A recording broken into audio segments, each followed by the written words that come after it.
우리 시편 107편 우리 같이 보도록 하시겠습니다. 그 107편 5권 이렇게 되어 있죠. 그 시편 중에 이제 제일 마지막에 모았던 시라 그렇게 여겨지고, 그 이 시는 107편부터니까 그 제일 끝에까지 150편까지니까 이제 한 43편쯤 되어지겠죠. 그 시들이 대부분 다 감사시고 찬양시고 시온시고 그래요.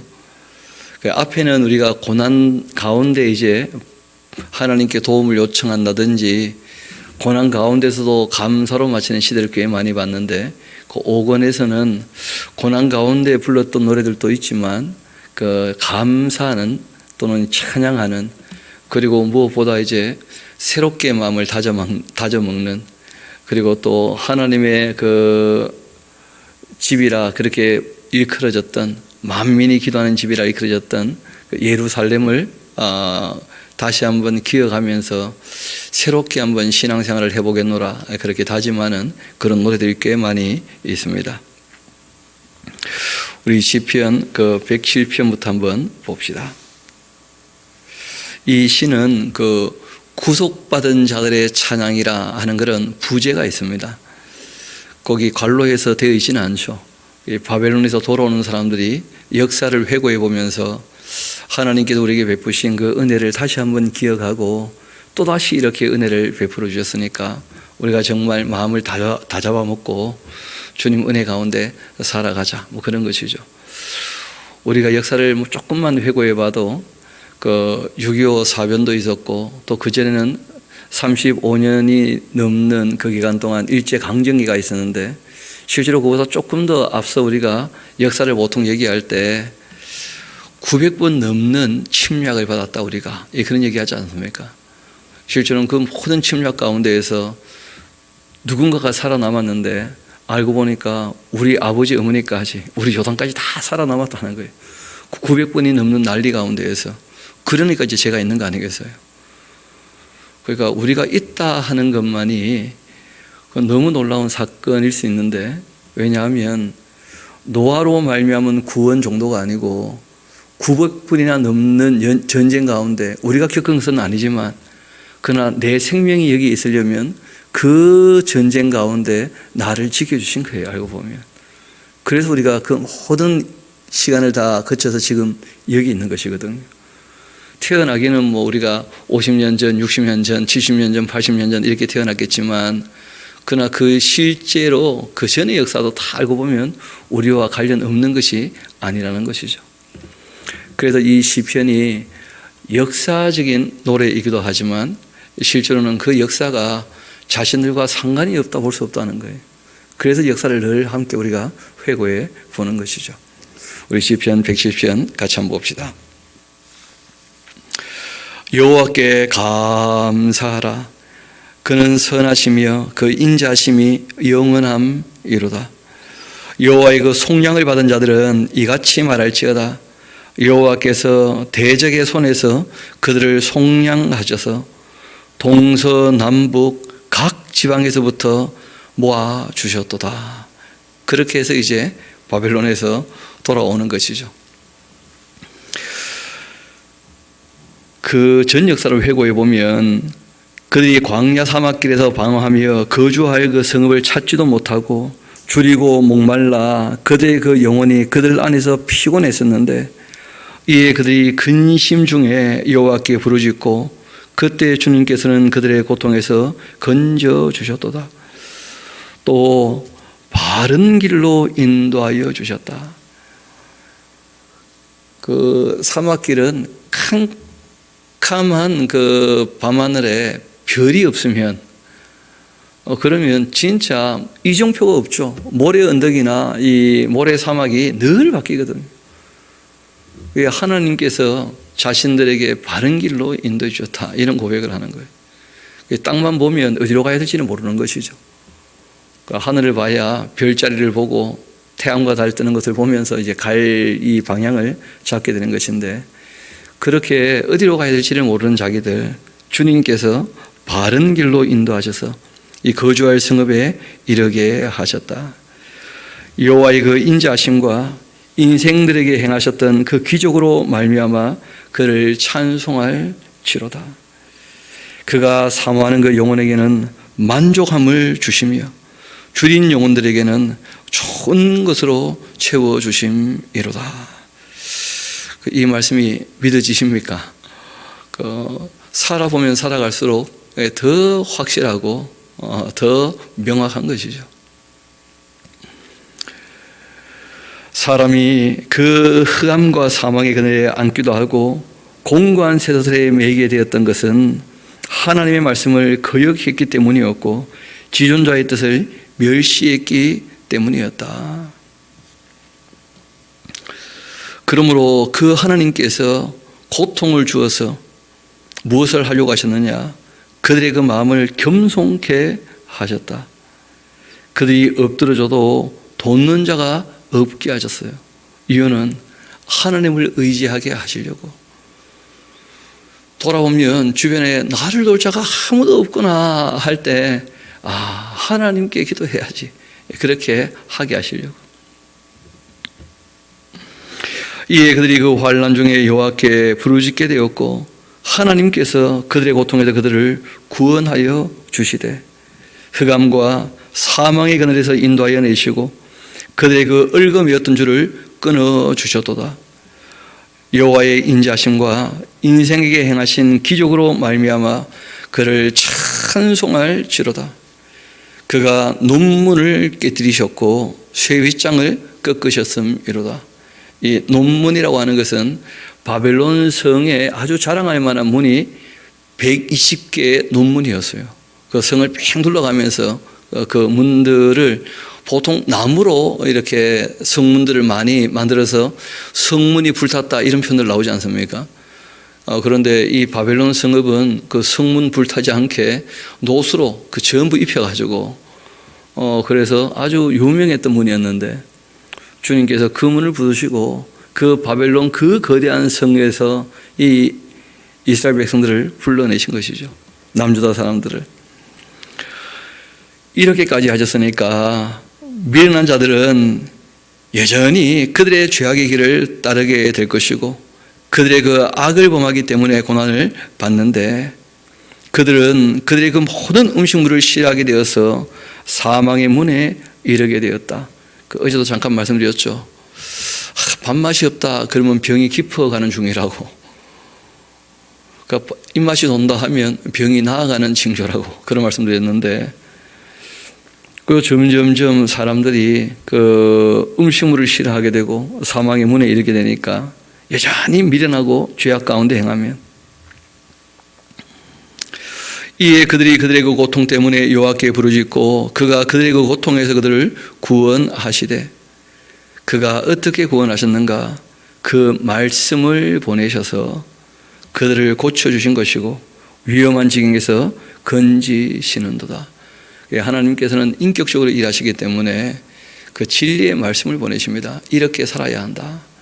그 말씀을 듣고 순종하면 그럼 벗어나게 되는 것이죠. 여호와의 그 인자하심과 인생에게 행하신 그 기적으로 말미암아 그를 찬송할지로다. 감사제를 드리며 노래하여 그가 행하신 일들을 선포할지로다.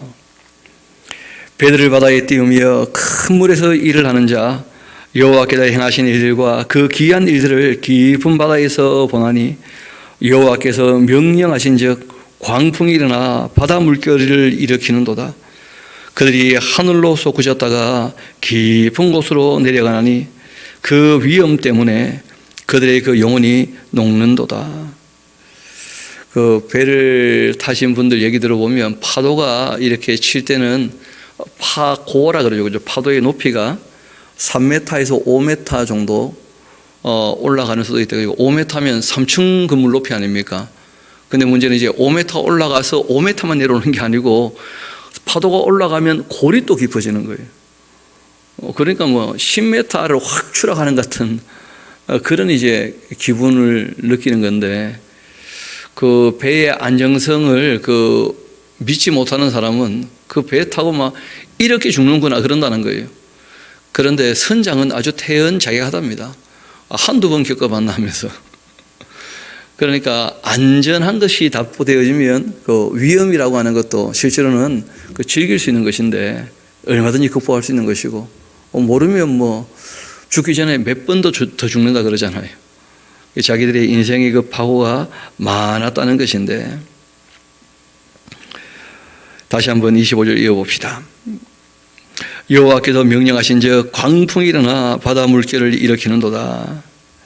그들이 하늘로 솟구셨다가 깊은 곳으로 내려가는데 그 위험 때문에 그들의 그 영혼이 녹아버리고 있다는 거예요. 그들이 이리저리 구르며 취한 자같이 비틀거리니 그들의 그 모든 지각이 혼돈 속에 빠지는도다. 배물매가 일어나면 뭐 하늘이 뱅뱅 돌겠죠. 근데 꼭 앞에 기억해 둘 것이 있습니다. 여호와께서 명령하신즉. 우리가 엘리야 이야기를 들어서 이제 잘 기억하실 텐데, 비를 오게 하시는 분도 하나님이시라면 비를 오게 하지 않게 하시는 분도 누구십니까? 하나님이신 거예요. 그 하나님께서 우리 형편을 아시기 때문에 감당치 못하는 시험은 허락시 아니하시고, 그리고 시험 받을 즈음에 또 피할 길도 여시고 그러시는 거예요. 하나님이 명령하셔서 파고가 일어나는 것이니까, 하나님이 허락하셔서 바벨론에 잡혀간 것이었으니까 거기에서 그만큼 깨닫고 돌아와야 되는 것이죠. 바벨론이 악을 행한 것은 악을 행한 겁니다. 그러나 이제 돌아올 때쯤 되었을 때에는 다시 하나님을 기억하고 주님의 뜻 안에서 우리가 어떻게 해야 될 것인가, 그걸 이제 고민해야 되는 것이죠. 이에 그들이 그들의 그 고통 때문에 여호와께 부르짖게 되었고, 그가 그들의 그 고통에서 그들을 인도하여 내셨고, 광풍을 고요하게 하셔서 물결도 잔잔하게 하시는도다. 그들이 평온함으로 말미암아 기뻐하는 중에 여호와께서 그들이 바라는 항구로 인도하시는도다. 여호와의 그 인자하심과 인생에게 행하신 그 기적으로 말미암아 그를 찬송할지로다. 백성의 모임에서 그를 높이며 장로들의 그 자리에서 그를 찬송할지로다. 여호와께서는 강이 변하여 광야가 되게 하시며 샘이 변하여 마른 땅이 되게 하시며 그 주민의 악으로 말미암아 옥토가 변하여 그 염전이 되게 하시며 또 광야가 변하여 못이 되게 하시며 마른 땅이 변하여 샘물이 되게 하시고 주인자로 거기에 살게 하사 그들이 거주할 성읍을 다 준비해 주시고 밭을 파종하며 포도원을 재배하며 풍성한 소출을 거두게 하셨다. 그런 것이죠. 우리 38절부터 43절까지 또 하는 말씀부터는 함께 한번 읽어봅시다. 시작. 또 복을 주사 그들이 크게 번성하게 하시고 그 가축이 감소하지 아니하게 하실지라도 다시 압박과 재난과 우환을 통하여 그들의 수를 줄이시며 낮추시는도다. 여호와께서 고관들에게는 능력을 쏟아 부으시고 길 없는 황야에서 유리하게 하시나 궁핍한 자는 그 고통에서부터 건져주시고 그 가족을 양떼같이 지켜주시나니 정직한 자는 보고 기뻐하며 모든 사악한 자는 자기 입을 봉하리로다. 지혜 있는 자들은 이러한 일들을 지켜보고 여호와의 인자심을 깨달으리로다. 아멘. 그 지혜 있는 사람이라면 그 인생을 통해서 하나님 일하시는 것을 누구나 깨닫게 되는 것이죠. 그 깨닫지 못하고 늘 불평하는 사람은 그 참 지혜가 없는 사람입니다. 그래서 정말 지혜 있는 사람은 감사하는 사람이에요. 감사하는 사람. 시편 108편 그 다윗의 찬송시 그렇게 되어 있는데 그 잘 아시는 것처럼 시편 57편과 그 대동소이한, 그러니까 다윗이 이제 사울에게 쫓길 때 그가 늘 하나님의 보호를 받고 있다는 것을 경험하고 난 다음에 내가 새로운 시대를 열어야 되겠다 하고 이제 노래했던 그 노래를 그 5권에 다시 한번 차용을 한 거예요. 왜냐하면 자기들의 처지가 다윗과 비슷할 수 있다고 본 것이죠. 왜냐하면 바벨론에서 큰 어려움을 겪고 이제 새로운 시대를 맞이한다는 거예요. 새로운 시대를 맞이할 때 새로운 시대가 열렸다면 새로운 일을 해야 될 거 아닙니까? 그렇죠? 그래서 어떤 일을 해야 될 것인가에 대하여 다시 한번 마음을 다잡는 그런 시입니다. 우리 이 시는 그 짧은 시니까 우리 같이 한번 1절부터 그 13절까지 같이 한번 읽어보면 좋겠습니다. 시작. 하나님이여 내 마음을 정하였사오니 내가 노래하며 나의 마음을 다하여 찬양하리로다. 비파야 수구마 깰지어다. 내가 새벽을 깨우리로다. 여호와여 내가 만민 중에서 주께 감사하고 문 나라 중에서 주를 찬양하오리니 주의 인자하심이 하늘보다 높으시며 주의 진실은 궁창에까지 이르나이다. 하나님이여 주는 하늘 위에 높이 들리시며 주의 영광이 온 땅에서 높임 받으시기를 원하나이다. 주께서 사랑하시는 자들을 건지시기 위하여 우리에게 응답하사 오른손으로 구원하소서. 하나님이 그의 성소에서 말씀하시되 내가 기뻐하리라. 내가 세겜을 나누며 숫곡 골짜기를 측량하리라. 길앗이 내 것이고 므낫세도 내 것이며 에브라임은 내 머리의 투구요 유다는 나의 규며 모압은 내 목욕통이라. 에돔에는 내 신발을 벗어 던질지며 블레셋 위에서 내가 외치리라 하셨도다. 누가 나를 이끌어 견고한 성읍으로 인도해드리며 누가 나를 에돔으로 인도할꼬. 하나님이여 주께서 우리를 버리지 아니하셨나이까. 하나님이여 주께서 우리의 그 군대들과 함께 나아가지 아니하시나이다. 우리를 도와 대적을 치게 하소서. 사람의 구원은 헛됨이니이다. 우리가 하나님을 의지하고 용감히 행하리니 그는 우리 대적들을 밟으실 자이심이로다. 아멘. 다윗이 했던 일은 잘 아시는 것처럼 그 통일왕국의 왕이 되었을 때 제일 먼저 여부스 사람의 그 성읍을 빼앗고 그 시온 산성이라 이름했던 요새 중에 요새를 다윗의 성이라 이끌으면서 예루샬라임, 원래 이름으로 회복했죠. 평화의 기초를 내가 여기에 닦겠다.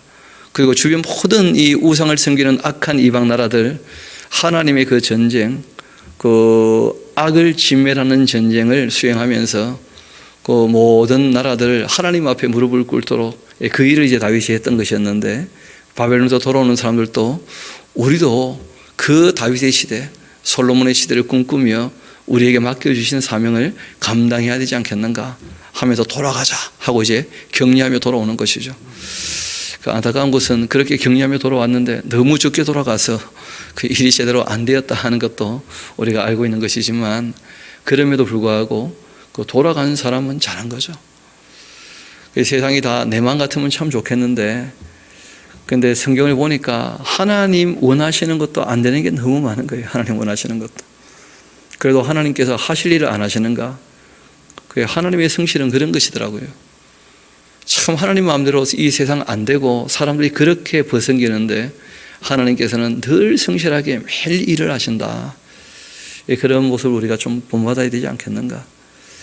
그 어릴 때는 막 속상하고 마음 상하면 때려치워라 이런 마음 종종 가졌었거든요.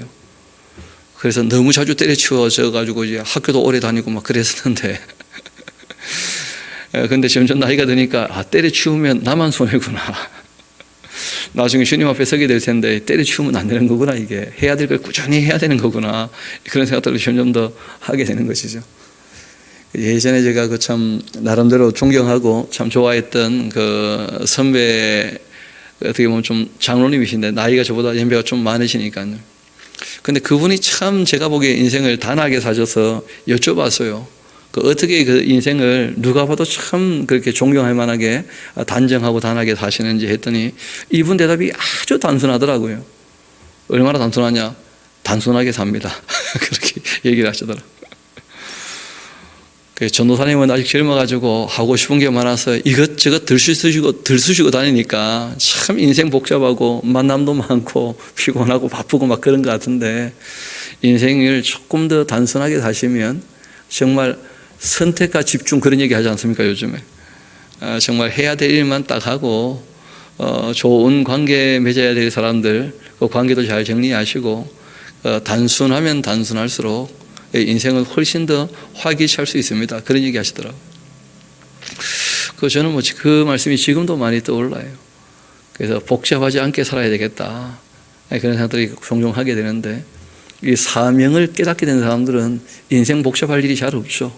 사명 감당하면 되는 것이니까. 그래서 이분들이 이제 그러한 노래들을 하게 되는 것입니다. 이 다윗의 찬송시를 굳이 이렇게 찾아서 적어놨던 이유가 거기 있는 것이죠. 시편 109편 우리 한번 봅시다. 이 시도 다윗이 인도자를 따라 부르는 노래인데, 하나님을 찬양하지만 그 자기들을 괴롭게 하고 어렵게 하는 사람들은 여전히 있다는 거예요. 다윗이 그럴 때 어떻게 했는가? 그 하나님께 그 원수 갚음을 맡기는 거예요. 실제로 저주시라고 하는 것은 내가 어찌하겠다 그런 것이 아니고 하나님께 맡깁니다 그런 뜻입니다. 내가 찬양하는 하나님이여 잠잠하지 마옵소서. 그들이 그 악한 입과 또 거짓된 인유로 나를 치며 속이는 혀로 내게 말하며 또 미워하는 말로 나를 두르고 까닭 없이 나를 공격하였음이니이다. 나는 사랑하는데 그들은 도리어 나를 대적하고 있으니 나는 기도할 뿐입니다. 그 인간관계에 가장 힘들고 어려운 게 그 옛날 제가 가졌던 생각과 많이 바뀐 게 있는데, 내가 잘하면 상대도 많이 바뀌겠지 하는 생각들을 하게 되거든요.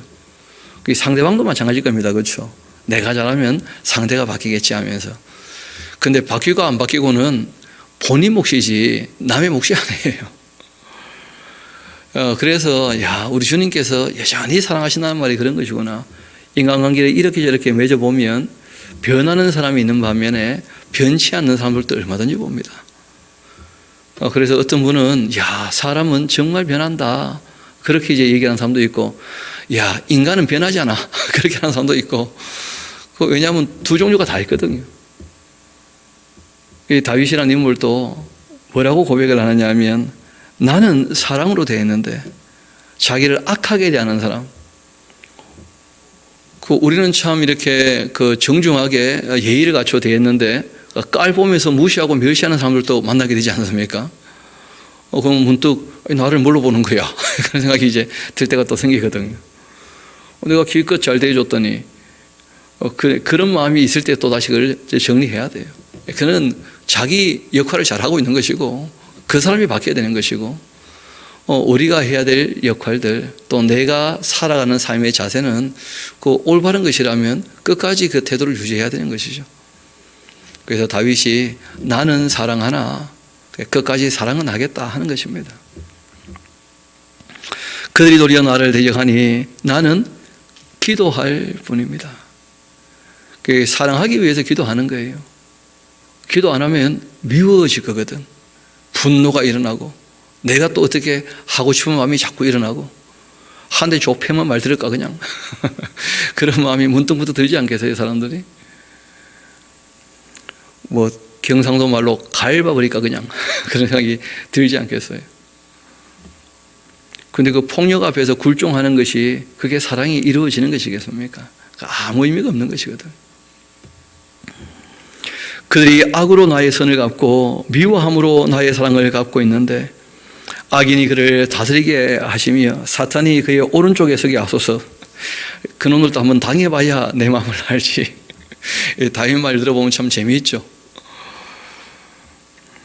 그가 심판받을 때에 죄인이 되어 나오게 하시며 그 기도가 죄로 변하게 하시고 그 연수 짧게 하시고 그 직분을 타인이 빼앗게 하시고 그 자녀는 고아가 되고 그 아내는 과부가 되고 그 자녀들은 유리하며 구걸하고 그들의 그 황폐한 집을 떠나 빌어먹게 하고 고리대금하는 자 그 소유를 다 빼앗게 하고 그가 이 수고한 것 낯선 사람이 탈취하게 하고 그에게 인애를 베풀 자가 없게 하고 그 고아에게 은혜를 베풀 자가 없게 하시며 그 자손이 끊어지게 하시며 후대에 그들의 그 이름이 지워지게 하소서. 여호와는 그 조상들의 그 죄악을 기억하시며 그 어머니의 죄를 지워버리지 마소서. 그 죄악을 항상 여호와 앞에 있게 하사 그들의 그 기억을 땅에서 끊으소서. 이런 거 적어놓고 하나 메모하세요. 다윗 이러시면 안 됩니다. 좀 적어놓으세요.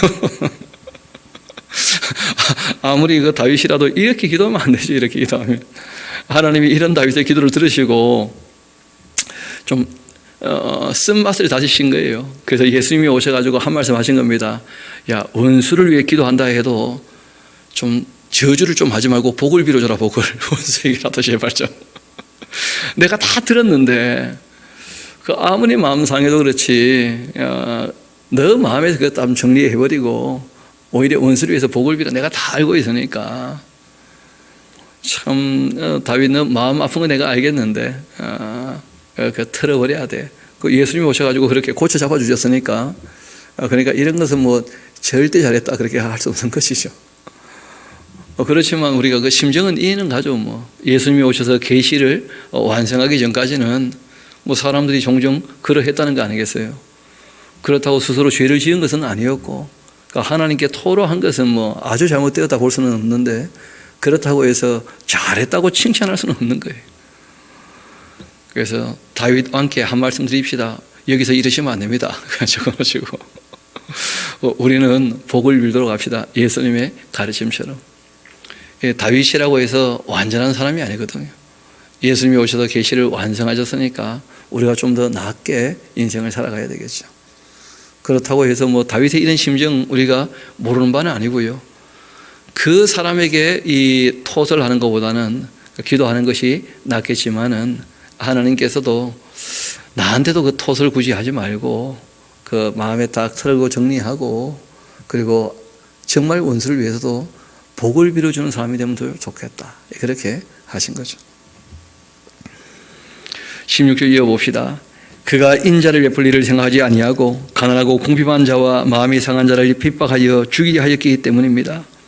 그가 저주하기를 좋아하더니 그것이 자기에게 임하고 축복하기를 기뻐하지 아니하더니 복이 그를 멀리 떠났으며 또 저주하기를 옷입듯 하더니 저주가 물같이 그 몸속으로 들어가며 기름같이 그의 뼛속으로 들어갔나이다. 저주가 그에게는 입는 옷 같고 항상 뛰는 띠와 같이 하소서.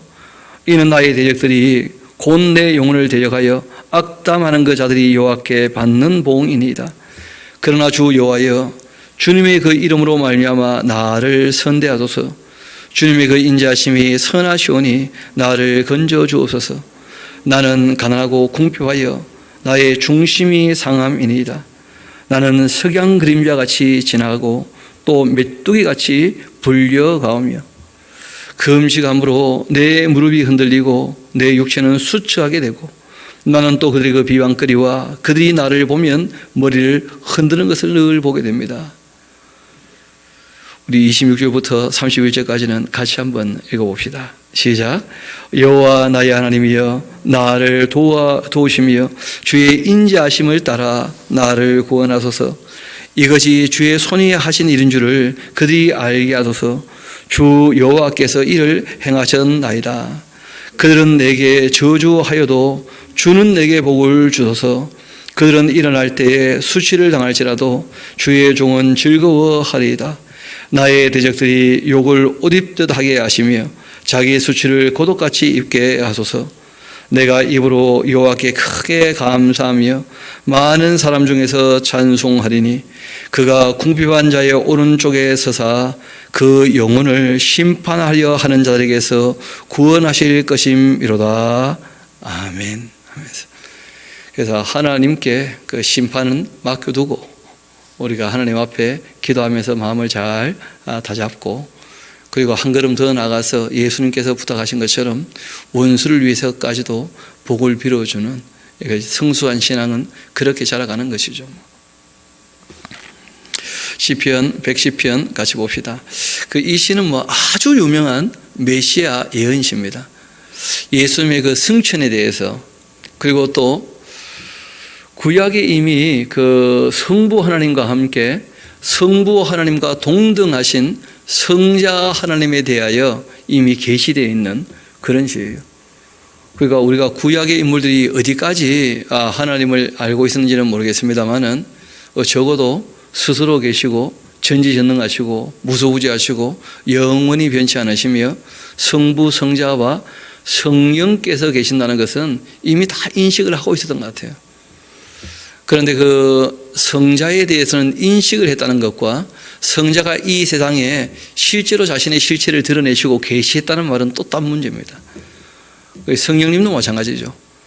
계신 것은 알았지만 실제로 이 땅에 사람들이 오신 것은 그 성령으로 잉태되어서 마리아에게 태어나실 때 계시가 되신 것이거든요. 그렇게 해서 구약의 모든 예언을 성취하심으로, 그러니까 구약에서는 예언적으로 예수님이 계시되어 있는 것이고 그것이 사실로 확인된 것은 그 예언이 이루어져야 가능하게 된 것이죠. 마찬가지로 성령 하나님에 대해서도 인식은 하고 있었지만 오순절날 그 성령께서 표적을 통하여 믿지 않는 자들에게 확실한 이제 믿음을 주시고 예수님 말씀을 다 깨닫게 하심으로써 자신을 교회 앞에 온전히 드러내신 것이죠. 그래서 그 계시가 구약에는 예언으로 있었고 그리고 이제 인식은 하고 있었지만 정말 계시가 이루어져서 확실히 사람들이 이제 그 도움을 받게 되어지고 확실하게 신앙으로 고백하게 된 것은 그 신약에 와서 이루어진 것이죠. 그때 이제 이런 말씀들이 다 근거가 되는 거예요. 이런 예언이 있었기 때문에 바로 이 예수님이 약속된 메시아이시다 하고 이제 얘기를 할 수 있는 것이고, 그 부활하신 예수님 부활했다는데 왜 안 보이냐? 왜 이 땅에 또 떠돌아다니지 않으시느냐? 승천하셨으니까 거기에 대하여 아주 중요한 이 요소가 되는 것이고, 그리고 그분이 다시 오실 것을 우리가 또 믿고 있는 것이죠. 이어봅시다. 시편 110편 여호와께서 하는 말씀이 나오고요. 다윗이신데 나의 주에게, 그러니까 다윗에게는 여호와 하나님 계시고 또 다윗에게 주인이 계셔요. 구세주가. 그래서 여호와께서 나의 주인 되는 분에게 말씀하셨는데 내가 그 너의 원수들로 너의 발판이 되게 하기까지는 너는 내 오른쪽에 앉아 있으라 하시면서, 이 세상에 이제 그 성자께서 계시되시고 성령께서 확실하게 이제 그 완성된 계시를 우리에게 보여주실 때 그 예수님을 끝까지 영접하지 않는 사람들이 있다는 거예요. 그런 이 악한 사람들 결국 다 어떻게 할 겁니까? 그거 다 진멸하시고 예수님께서 재림하시거든요. 그래서 충분히 예수님 알만한 일들이 세상 마지막 때도 이렇게 저렇게 보여지게 되어지고, 또 예수님을 우리가 알게 된다는 말은 아버지 하나님께서 우리를 얼마나 사랑하셨느냐를 깨닫게 되는 거예요. 하나님이 세상을 이처럼 사랑하사 독생자를 주었다는 것이죠. 그래서 우리가 예수님을 바르게 알면 아버지 하나님의 사랑도 알게 되는 것이고 성령님의 도우심이 무엇인지도 확실히 알게 되는 것이죠. 그래서 그 원수들이 완전히 진멸되고 난 다음에야 예수님이 이 땅에 다시 오시게 됩니다. 그때까지는 너는 내 오른쪽에 앉아 있으라 그렇게 하셨다. 여호와께서 시온에서부터 주의 그 권능의 규를 내보내시리니 주는 원수들 중에 다스려 주옵소서. 주의 권능의 날 주의 백성들이 거룩한 옷 입고 즐거이 헌신하게 되는데 새벽 이슬 같은 주의 청년들도 다 주님께로 나오는도다. 여호와는 맹세하고 변하지 아니하실 것이다. 이르시기를 너는 멜기세덱의 서의를 따라 영원한 제사장이라 그렇게 하셨도다. 그래서 예수님이 오셔서 제사를 완성하셨죠. 그래서 우리가 예수님으로 말미암아 아버지 하나님께 나아갈 수 있는 담력을 다 얻게 된 것이죠. 왜냐하면 제사의 본질은 하나님과의 만남이었고 만남을 통하여 하나님께서 원하시는 바는 그 말씀에 사랑함으로써 순종하는 것을 원하셨거든요. 주의 오른쪽에 계신 주님께서, 그러니까 주님이 두 분 계시죠, 그렇죠? 주님 계시고 또 오른쪽에 앉아 계시는 주님 계시고, 그래서 성부 하나님, 성자 예수님. 그 노하시는 날 왕들을 쳐서 깨뜨리실 것이라. 모든 나라를 심판하여 시체로 가득하게 하시고 여러 나라의 머리를 쳐서 깨뜨리시며 길가에 신의 물을 마심으로 그 머리를 드시리로다. 아멘 하면서 그 예수님께서 한 번은 그 당시 이제 이 종교인들과 대화를 하시는 중에 너희는 메시아가 아브라함 또 이 다윗의 후손이라고 알고 있냐? 다 그렇다는 거죠. 예언을 반만 알고 있으니까. 그때 예수님께서 그러면 다윗이 주께서 나의 주께라고 얘기하면서 메시아를 자기 주인이라고 했는데 한번 물어보자. 아니 자기 주인이 자기 후손일 수 있겠냐? 그러니까 아무런 대답을 못하는 거예요. 왜냐하면 성경을 다 알고 있어야지 반만 아니까 대답이 안 되는 거죠. 성경을 반만 알면서 나머지 반은 자기의 유전과 전통으로 그렇게 채워놓고 있으니 그 신앙이 온전할 수가 없는 거예요.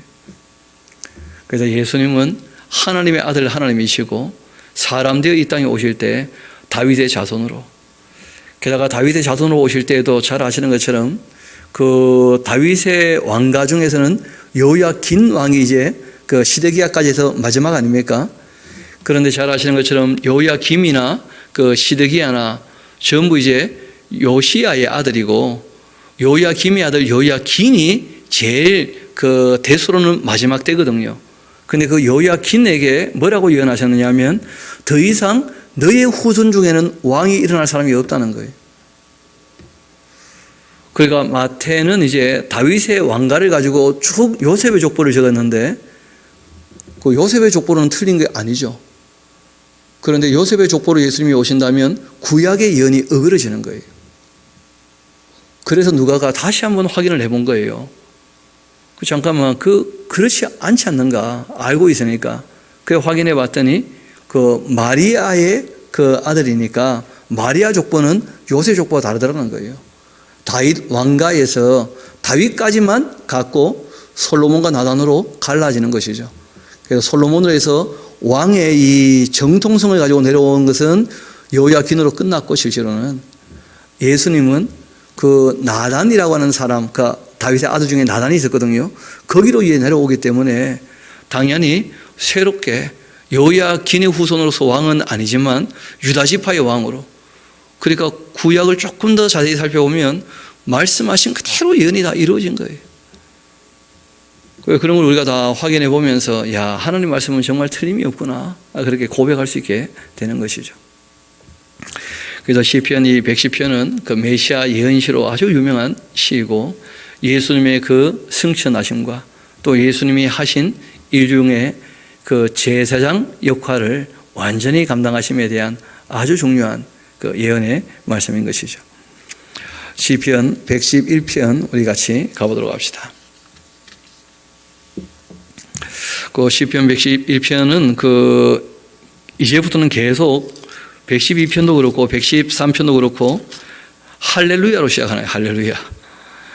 할렐루야 또는 뭐 알렐루야 하는 게 단 게 아니고 야훼가 되시는 그 하나님을 찬양하라, 뭐 그런 뜻이에요.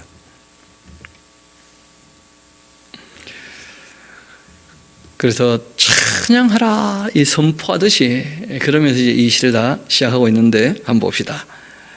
할렐루야, 내가 정직한 자들의 모임과 회중 가운데에서 전심으로 여호와께 감사하리로다. 여호와께서 행하시는 일들이 크시오니 이를 즐거워하는 자들이 다 기리는도다. 그의 행하시는 일이 존귀하고 의미하며 그 의가 영원히 서 있도다. 그 기적을 사람이 기억하게 하셨으니 여호와는 은혜로우신 분이시고 자비로우신 분이시다. 여호와께서 자기를 경외하는 자에게 양식을 주시며 그 언약을 영원히 기억하시리로다. 그가 그들에게 문 나라의 기업을 주사 그가 행하시는 일의 능력을 그들에게 알리셨도다.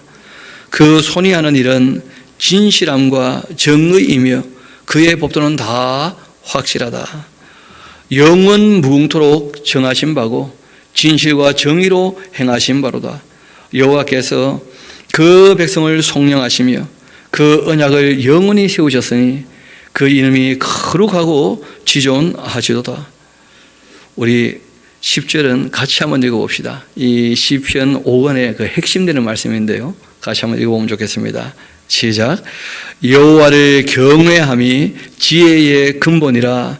그의 계명을 지키는 자는 다 훌륭한 지각을 가진 자이니 여호와를 찬양함이 영원히 계속되리로다. 아멘. 최고의 지성이 사람이 신을 인식한다는 거예요. 여러분 참 그 재미있는 게 우리 삶의 여러 가지를 유익하게 한 것은 문과보다 이과 사람들이 했던 일이 훨씬 많거든요. 그런데 놀랍게도 대학 가보면 이과보다 문과가 항상 서열이 높아요. 001번이 뭐냐면 철학과입니다. 철학과. 원래는 001번이 신학과예요. 신학과. 002번이 철학과. 그런데 요즘에는 뭐 신학이 위상이 흔들리고 있으니까 알고 보면 인문학이 훨씬 수율이 높아요. 왜냐하면 사람이 먹고 사는 일도 참 중요하지만 실제로는 왜 사는지를 생각하는 게 훨씬 더 중요하다고 본 거예요. 누구라도 다. 그런데 그보다 중요한 것이 어떻게 그렇게 되었는지를 생각해 보자는 거예요. 그게 신학이거든요.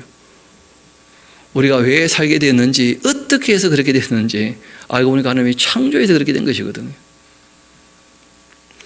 그래서 우리가 뭘 해먹고 살 것인가 하는 것도 참 중요한 생각이지만 왜 우리가 살아야 될 것인가 하고는 끊임없이 철학적 질문을 던지는 것이죠.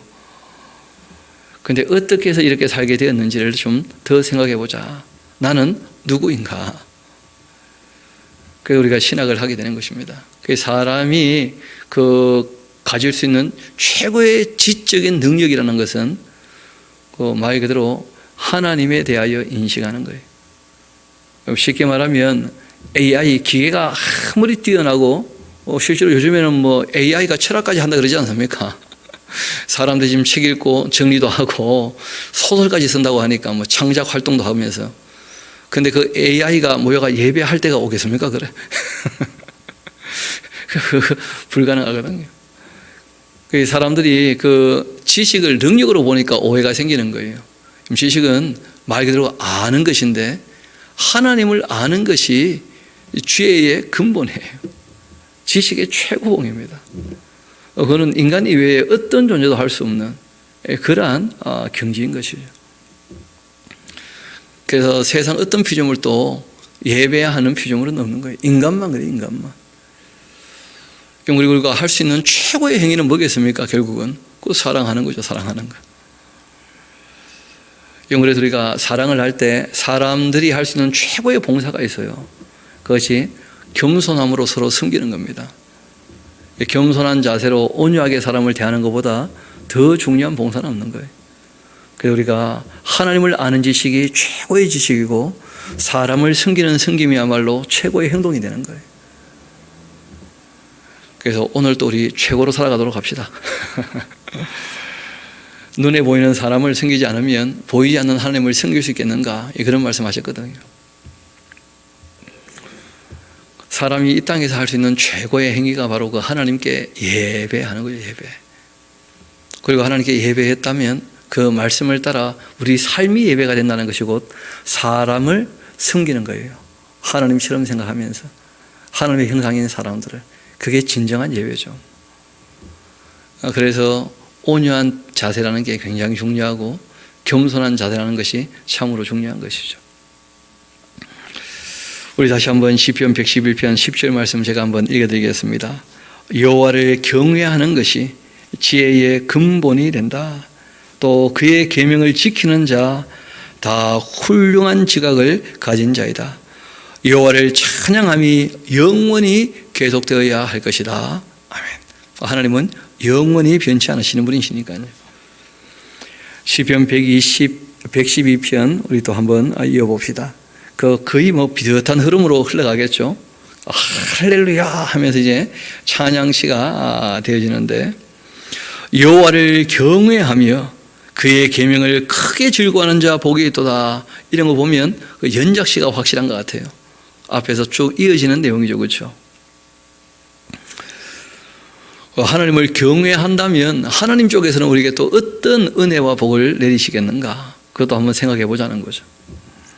그 후손이 땅에서 강성하며 정직한 자들의 그 후손에게 복이 있으리로다. 부와 재물도 그 집에 있고 그 공의가 영구히 서 있을 것이다. 정직한 자들에게는 흑암 중의 빛이 일어나는데 그는 자비롭고 긍휼이 많고 의로운 이로다. 은혜를 베풀며 구워주는 자라면 잘 되나니 그의 일을 정의로 행하리로다. 그는 영원히 흔들리지 아니하며 의인은 영원히 기억되리로다. 그래서 하나님께서 영원히 함께 사시는 거예요. 그는 흉한 소문이 있달지라도 두려워하지 아니하며 여호와를 의뢰하고 그 마음을 굳게 정하였기 때문이다. 그의 마음이 견고하여 두려워하지 아니할 것이라. 그 대적들이 받는 보응을 마침내는 다 보게 될 것이다. 우리 9절 10절은 같이 한번 읽어봅시다. 시작. 그가 재물을 흩어 빈궁한 자들에게 주었으니 그의 의가 영구히 있고 그의 뿔이 영광 중에 들리리로다. 악인은 이를 보고 한탄하며 이를 갈면서 소멸될 텐데 악인들의 욕망은 사라지리로다. 아멘. 어떤 분이 저한테 와서 그런 것 조금 물어봐요. 목사님, 우리가 돈을 벌려고 하는 마음이 있지 않습니까? 그게 욕심인지 아닌지 어떻게 압니까? 하고 물어보더라고요.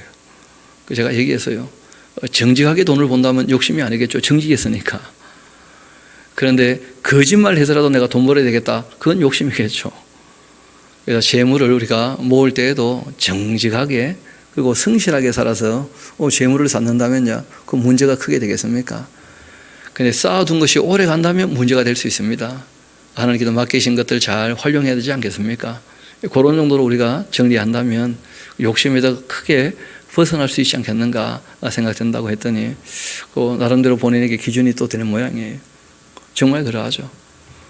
우리가 정직하고 성실하게 부를 축적을 해야지 그러지 않고 거짓말 가지고 남을 속여서 부를 축적한다면 그건 크게 잘못된 것이죠. 하나님께서는 개 같은 자의 소득에 대하여 예물로 하나님께 드려도 안 받는다 말씀하셨어요. 어떻게 쌓았느냐도 중요한 것이거든요. 깨끗한 것만 받으시지 더러운 것은 안 받으신다 얘기를 하셨으니까 우리가 이 땅에 살아갈 때에도 그런 자세가 꼭 필요한 것이겠죠. 우리 다 11편, 12편, 113편까지가 다 할렐루야 그 연작시니까 오늘 이 113편까지 함께 보도록 합시다. 우리 함께 마지막 시니까 읽어보면 좋겠는데 이 시도 이제 그 할렐루야 시입니다. 그 하나님께서 참 높으신 분이신데 인간 나라를 하나님이 다스리려고 하실 때 사람 되어 이 땅에 오신다는 거 아니겠어요? 그래서 예수님이 이 땅에 오셔가지고 죽으시고 부활하셨을 때 부활한 몸을 갖고 계시는 거예요. 승천하시고 그렇게 인간 세상에 내려오셔서 통치하시거든요. 그래서 천년 왕국은 천국이기도 하지만 실제로 인간 나라를 통치하시는 게 만국을 최장으로 통치하시는 것이거든. 그래서 천년 왕국 다 끝나고 다 부활하게 되면 이제 또 어떻게 될지는 모르겠습니다만은 이 땅에서 하나님께서 사람을 다스린다라고 할 때 하나님 쪽에서는요 정말 자신을 많이 낮추신 거예요. 높으신 하나님께서 그 하나님께 이제 감사하는 것이죠. 우리 한번 1절부터 9절까지 같이 읽어보도록 합시다. 시작. 할렐루야. 여호와의 종들아 찬양하라. 여호와의 이름을 찬양하라. 이제부터 영원까지 여호와의 이름을 찬송할지로다. 해 돋는 데에서부터 해 지는 데까지 여호와의 이름이 찬양을 받으시리로다. 여호와는 모든 나라보다 높으시며 그의 영광은 하늘보다 높으시도다. 여호와 우리의 하나님과 같은 이가 누구리요? 높은 곳에 앉으셨으나 스스로 낮추사 천지를 살피시고 가난한 자를 먼지 더미에서 일으키시며 궁핍한 자를 거름 더미에서 들어세워 지도자들 곧 그 백성의 지도들과 함께 세우시며 또 임신하지 못하던 여자를 집에 살게 하사 자녀들을 즐겁게 하는 어머니가 되게 하시는도다. 할렐루야. 아멘. 그렇게 되겠죠. 정말 그러합니다. 하나님께서 자신을 낮추셨다. 제가 이 천문학이라고 하는 이 학문 너무 광범위하고 너무 크지만 한 가지는 우리가 다 알죠. 우주는 너무 크지 않는가. 여러분 우주 만물을 창조하셨다는데 이 인간의 별, 지구별을 다스린다는 것 자체가 너무 자신을 낮추신 거예요, 진짜로. 아니 지구라는 별이 얼마나 큽니까? 칼 세이건이라는 사람이 그 우주선을 이제 쌓아 올려가지고 멀리 나갈 때 그 자신이 거기 이제 참여했었으니까 부탁을 했다 그러죠. 인공위성을 목성 궤도를 지나갈 때 뒤를 돌려서 한번 지구를 찍어주면 좋겠다고. 그 아주 유명한 사진이죠. 천문학에서 아마 이과에서 가장 감성적인 사진일 겁니다. 그 과학자들이 늘 그냥 아주 이성적인 얘기만 하는 것처럼 보이는데 의외로 감성에 호소를 많이 해요. 감성에. 지구별이요 진짜 점 하나, 창백한 초록별 지구 점 하나 딱 찍혀 있어요. 그러면서 이 사람 얘기는 뭐냐면 지구가 작으니까 우리는 더 작으니까 겸손하게 살자. 과학자인데 그런 말 하는 거 보면 양심이 없는 건 아니거든요. 그런데 하나님 인정하지 않는 거 보니까 문제라. 그런 걸 보면서도 하나님을 인정하지 않는다면 그 참 너무 심하지 않나 싶어요. 저는 그 초록별 창백한 이 자그마한 별을 볼 때 하나님이 자신을 얼마나 낮추신 것인가 대체. 정말 뭐 우주의 지구라는 별은 흔적도 없는 먼지도 안 될 건데 어떻게 보면 그게 어떻게 이 시편의 기자는 그렇게 노래를 했는지 하나님께서 자신을 스스로 낮추셔서 이 세상에 오셔서 사람들을 다스려 주시는가. 그게 너무 감격이 된다는 거예요. 제가 우주가 크면 클수록 그 감격은 더 커지겠죠. 뭐. 저도 여러분도 다. 그래서 하나님께서 스스로 낮추셔서 천지를 살피시는 것처럼 저도 여러분도 다 하나님의 겸손과 온유를 본받아 살게 되기를 소망합니다. 기도하도록 하시겠습니다.